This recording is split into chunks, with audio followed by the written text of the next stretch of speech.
Hello, we are live this Tuesday. Welcome to Tuesdays with Kamyra. I am Kamyra. My guest is Ron.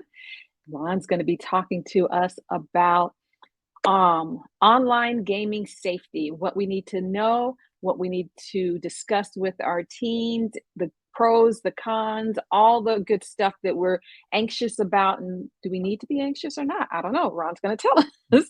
Welcome, Ron. Thank you. Thank you very much for having me. Oh, you're Happy welcome. to be here. We're glad you are. I want to remind people that if you're watching us live, please leave a comment or question in the comment section so that we can address it. We'd love to have this conversation with you. We'll make it more than just Kamyra and Ron. Ron, let's jump right on in it. And why don't you tell me a little bit about yourself and your work? For sure. So my name is Ron Kerbs. I'm the founder and CEO of a company called Kidas, and moved to the US about 5 years ago. Some of you can probably hear from my accent that I'm originally from Israel, and started to address the problem of online safety because I'm a gamer myself. So I realized that there is a huge problem in gaming safety, and a lot of kids are bullied, harassed, scammed while playing online games. And I experienced it, playing online as a grown up, but also, as a teenager. And unfortunately, there is no solution currently to solve those problems. So I decided to create one. So we started Kidas in 2020 to address the risk in gaming. And we created a software for parents that they can install on their on their kids' gaming device and receive alerts about threats like bullying, harassment, scams, or anything that can put their kids into danger. That is fascinating. And I know there are a lot of parents out there who are wondering, okay, where can I get this? So why don't you tell us your URL so that we can pop that into the comment section? Yeah, for sure. So URL is getkidas.com. So it's GETKIDAS.com.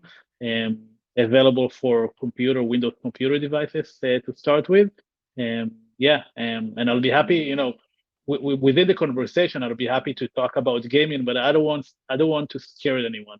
Like my last goal here is to scare anyone. I don't want to do that. You know, I think gaming is great. I think that kids should be playing, and a natural way for kids to develop some motor skills, some social skills. It basically became the new city hall. It's the way to communicate with your friends. It's a way for you to meet new people and play with your friends. And there are few things that parents should notice, and our software solve some of them, but definitely don't want to scare anyone or make you feel like you shouldn't allow your kids to play, because that's definitely not the goal of this conversation. I love that. I love that. We're really just talking about the do's and don'ts of online gaming safety, but also it's unavoidable. Really, it's not as if we can say you aren't allowed to do that. This is not the world we live in these days. So we might as well become versed in what's going on because it's unavoidable. It's out there. The genie is out of the bottle. Let's begin with the positive. Are there any benefits to online gaming? For sure, there are a lot of benefits, and actually studies show that. So there are some cognitive advantages. So including coordination, that video games provide and develop hand-eye coordination, and also some social skills.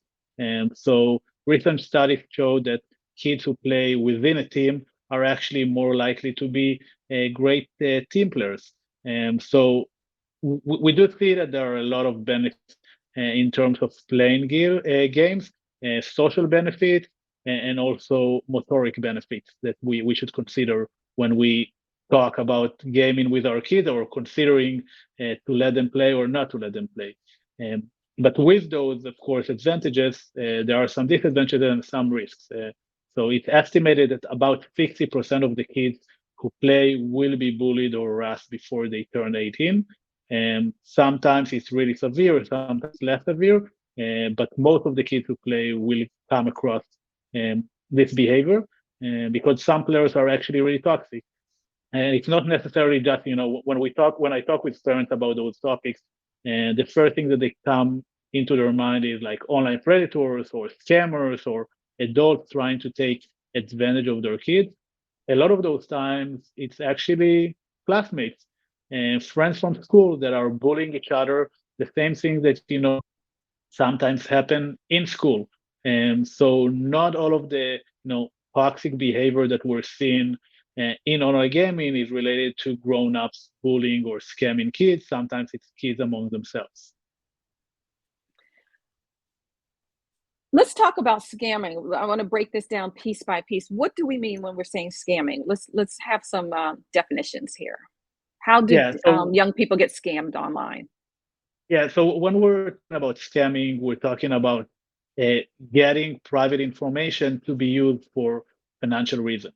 So if someone asking your child for a password, a credit card number, um, those kind of things, basically, we're talking about a scammer. They're trying to use the password to steal some virtual assets from the gaming account or use the credit card number to charge your credit card. And so basically, any activity that results in the attacker ability to get some financial incentives is what we define scam.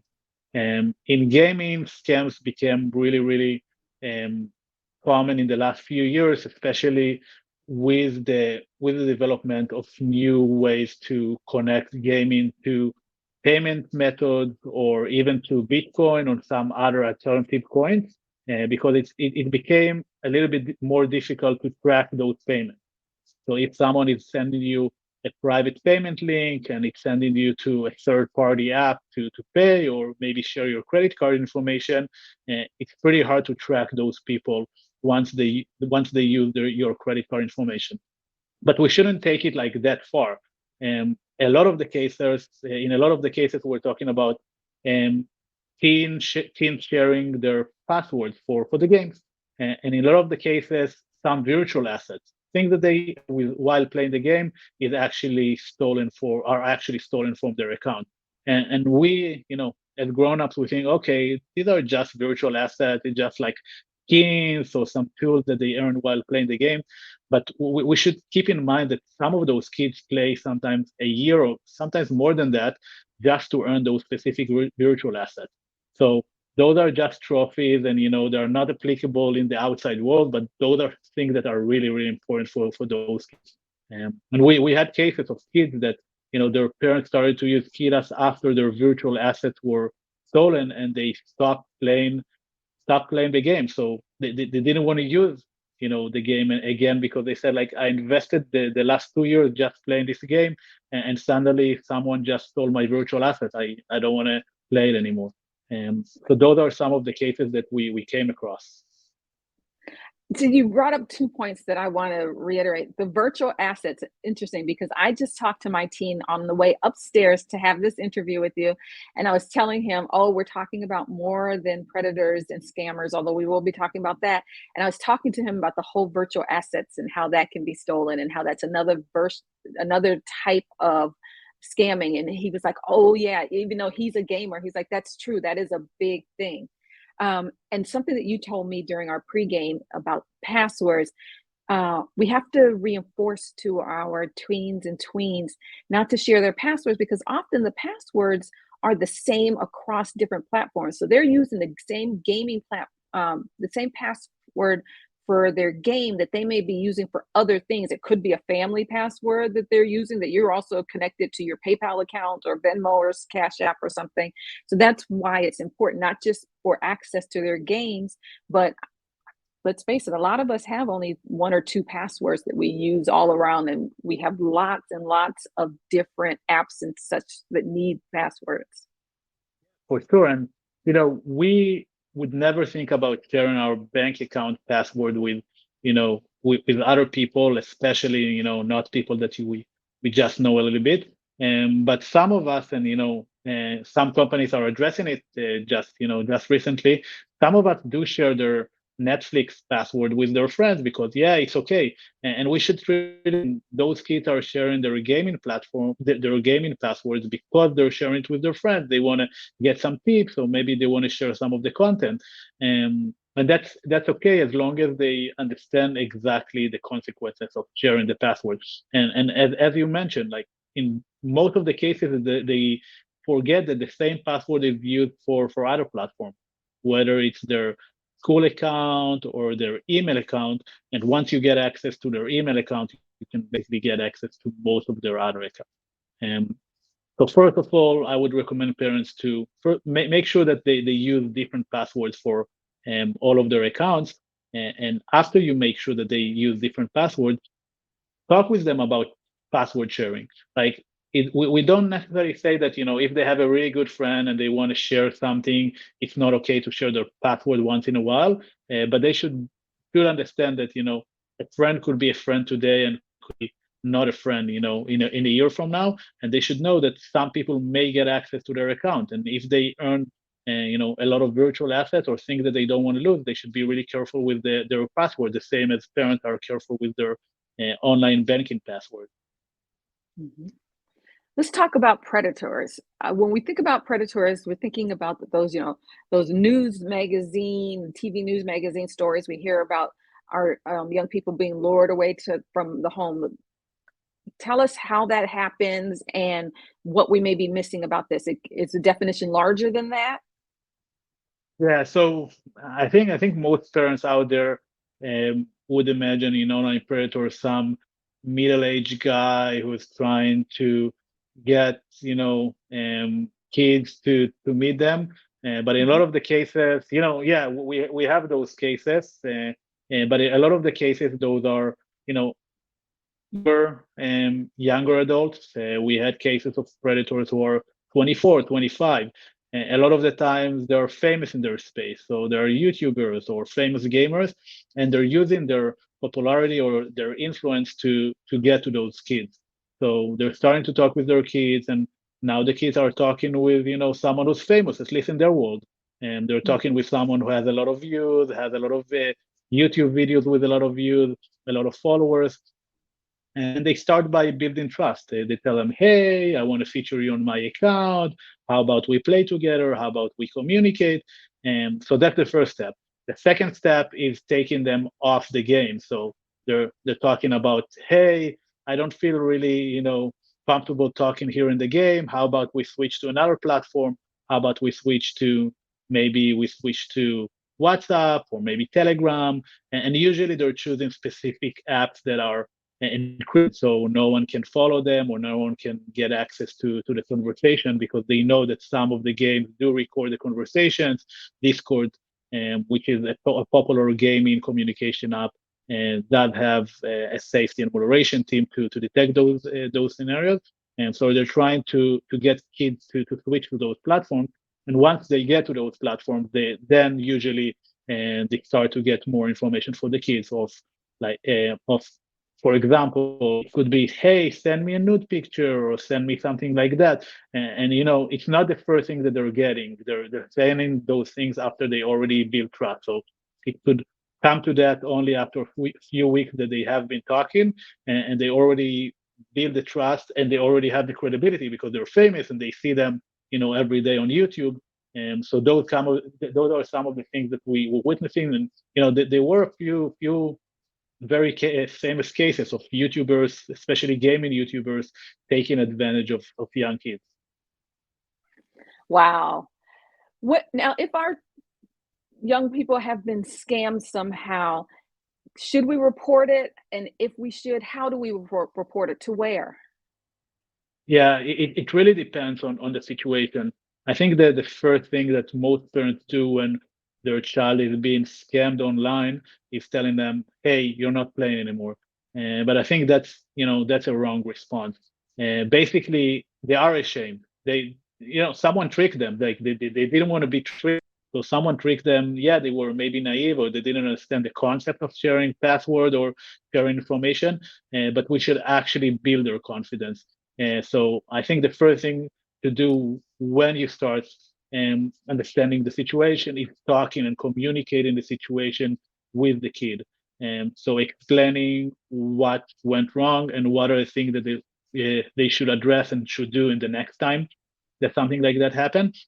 And then I think that in order to resolve the situation, you should definitely involve your kids. So definitely report, law enforcement. It depends on the situation, but it could be local law enforcement or it could be, um, you know, um, something else, really depending on the situation. And as part of the recommendation that we send to parents, we do recommend them what they should do in those situations. But I think the most important thing and the most critical point I would want parents to get out of this conversation is talk with your child. Don't try to manage a situation without your child, because that's also a learning opportunity for you and your child.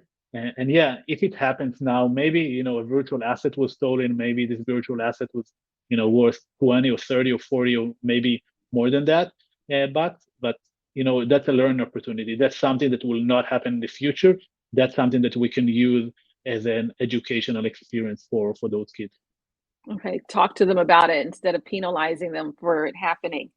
Um, Hacking is part of scamming. What can we do to protect our young people's identities and to help them protect their identities, really, because they're the ones who are gaming. We're not the ones who are doing it. Yeah. So a lot of the things that we were addressing is kids getting offers that are too good to be true.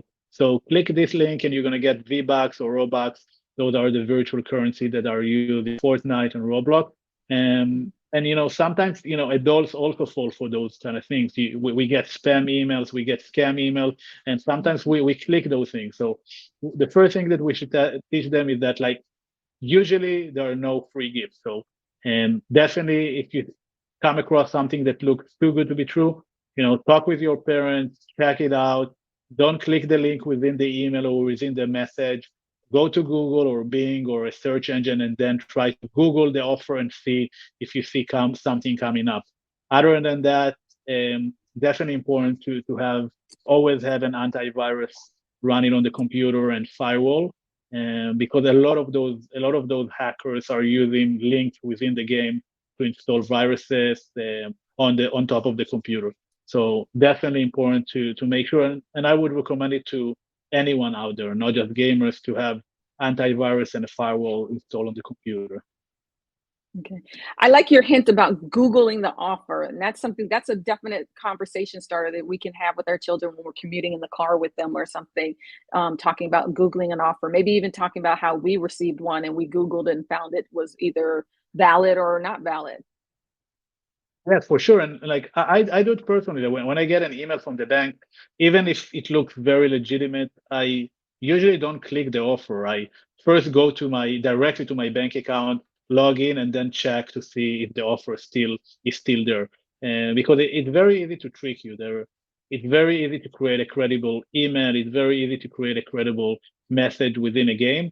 And so the rule of thumb should be, you never click links within the game. You go directly to the website and then look for the offer. Okay. What about accepting friend, follower, chat, or play requests online? At some point, our young people are, with tweens, we may tell them you can only play with people you know. We may give them, I've done this, a list of people, these are the only people you can play with, or, your school, et cetera, et cetera. But at some point, they start playing with people they don't know, especially if they get good at the game or something. They need to widen their world. What conversations should we be having around those requests? Yeah. So first of all, it's almost impossible to prevent them from playing with people that they didn't meet in real life. If you want to get good in those games, you have to play with the best players, and the best players are not necessarily the people from your school. And we do see kids going, getting even college scholarships, playing games, League of Legends and Fortnite and so on, and going to the varsity teams of those colleges and high school. Um, just by playing. So you have to practice and you have to get good. And in order to get good, you have to play with players that you probably never met in real life. So that's just wanted to set the stage for that. But when we're starting to have those conversations, first of all, you as a parent, you have to make sure that you feel confident that your child is mature enough to spend time with those people. And I think that's a great time for having the conversation with the child of what is appropriate and what are the things that you should share and not share with people online. So what are the topics that you can talk with someone whom you know in real life, and what are the topics that you don't talk about with someone that you just met online. I think it's a conversation starter, and it's an ongoing process of basically educating your kids, but also educating yourself, because you're not following all of the trends, all of the slangs, all of the new apps, all of the new games. It's an ongoing process of educating yourself on what they're going through. So it's almost as if you have levels of friendship, right? They have their in real life friends, they have their gaming friends, they may have their social media friends, and really differentiating how open we are with the different levels of friendship.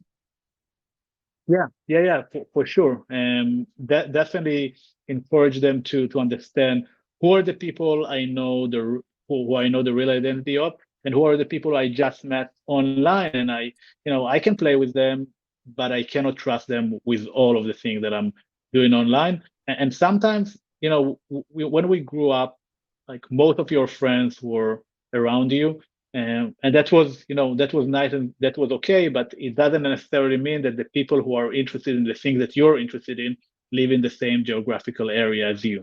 And with the benefits of online and the benefits of online gaming, you can get friends who live maybe 1,000, 2,000 miles away from you, but are still interested in the same thing that you are interested in. So the fact that they're not in the same geographical area doesn't mean that you shouldn't be friends with them. It just means that you have to start the conversation and building the relationship a little bit slower, in order to verify that they're actually who they claim they are.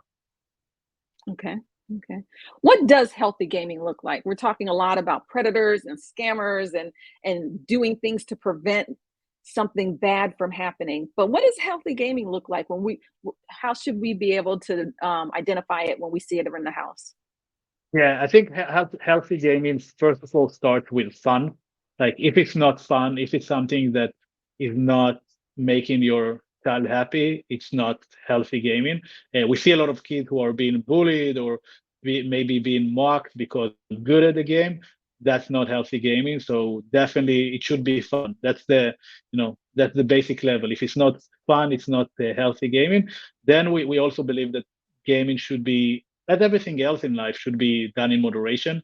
So if you're spending, all 24 hours a day playing games, the same as anything else. Like if you're spending 24 hours doing anything else, it's not, probably not healthy for you. And the same as with gaming. We think it should be fun. We think we should do it in moderation. Of course, some people will do it more than others. If you're training to be a professional gamer, yeah, you probably spend more time playing games than other kids.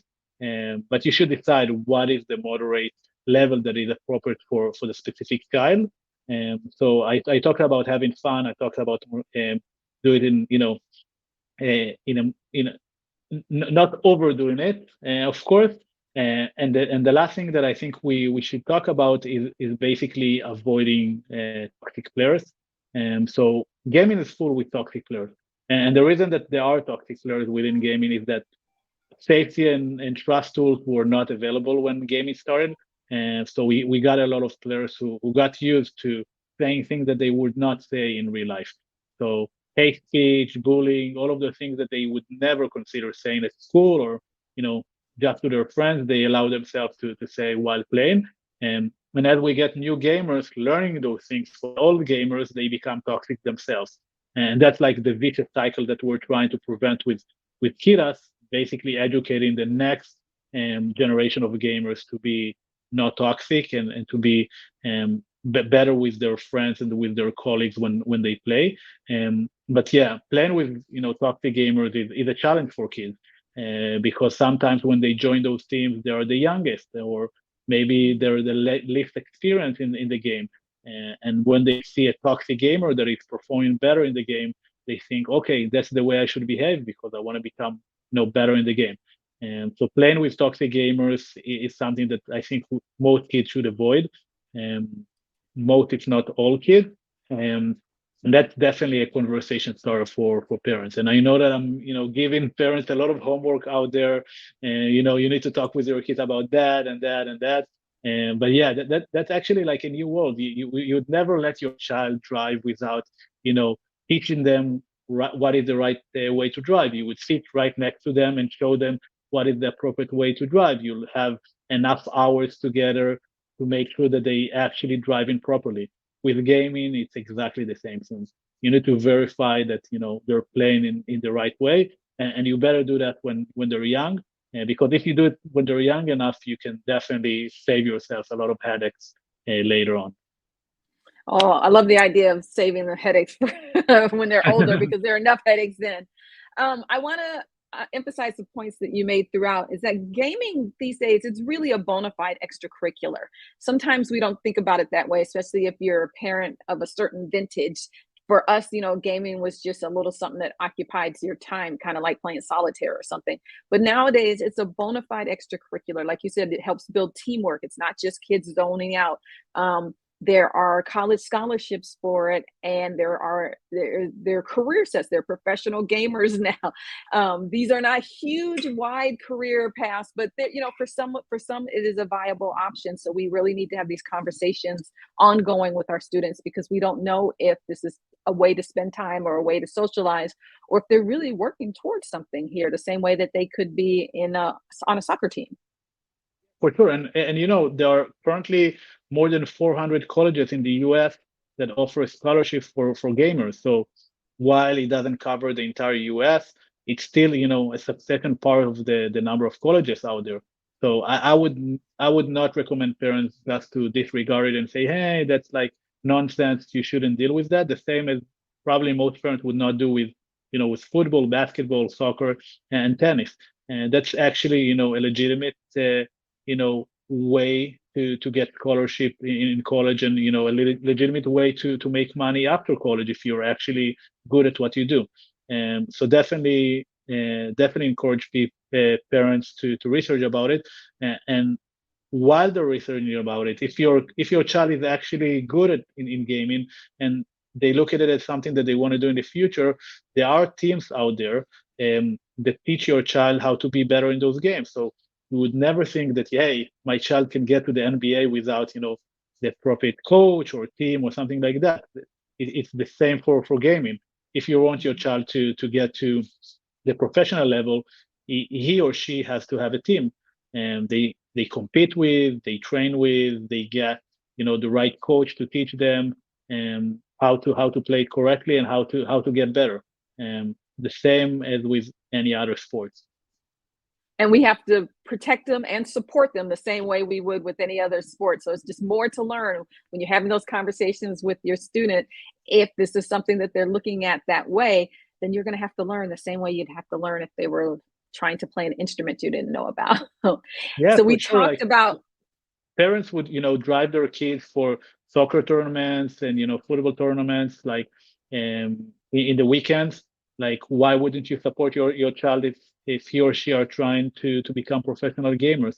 And that's definitely something that is becoming more popular, and they can make a lot of money doing that. So I would definitely not I would definitely take that into consideration and not disrespect gaming just because it's online and we you know treat it as something that we did. You mentioned solitaire or something like that, something that is meaningless, because it's Mhm. not meaningless for them.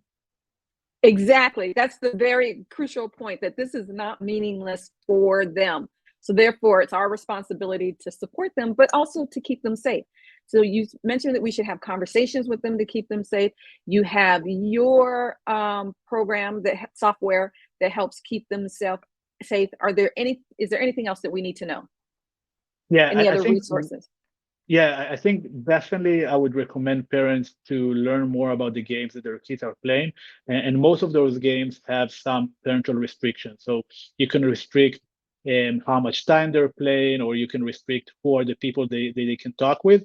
So definitely, while having our software covers the toxicity and the conversation part and the game time, definitely take a look at some of the options those bigger games offer.